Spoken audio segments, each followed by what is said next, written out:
టమాటా పచ్చడి చేసుకుందాం. చింతపండు వేసి 2 ఉడకబెట్టి రెండింటిని చిన్నగా కొద్దిసేపు గ్రైండ్ చేసి తర్వాత తాలింపు వేసి చేసుకుందాం.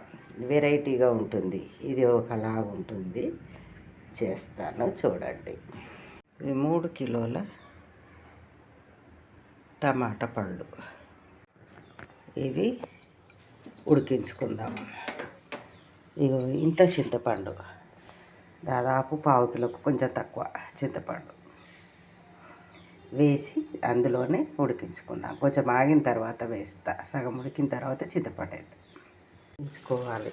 ఇప్పుడు చింతపండు వేసుకోవాలి. ఇంత చింతపండు 1/2 కిలో, కొంచెం తక్కువనే, 1/2 కిలోకు కొంచెం తక్కువనే. ఇంత అందాజకు ఎంత టేస్టీగా ఉంటుంది అట్లా చూసి వేసుకోవాలి. ఒక పావెడు నూనె పోసాను. మంచిగా ఉడికి చల్లబడ్డాక గ్రైండ్ చేసుకోవాలి. పిండి వేసాను చూడండి. ఒక చిన్న గ్లాసు దొడ్డుప్పు వేసి గ్రైండ్ చేసుకుందాం. తక్కువ అయితే మళ్ళీ వేసేస్తా. అయిపోయింది. కొంచెం ఇంగువ వేస్తున్నా. కొంచెం వేడి ఉంది. కలిపి వేయడమే.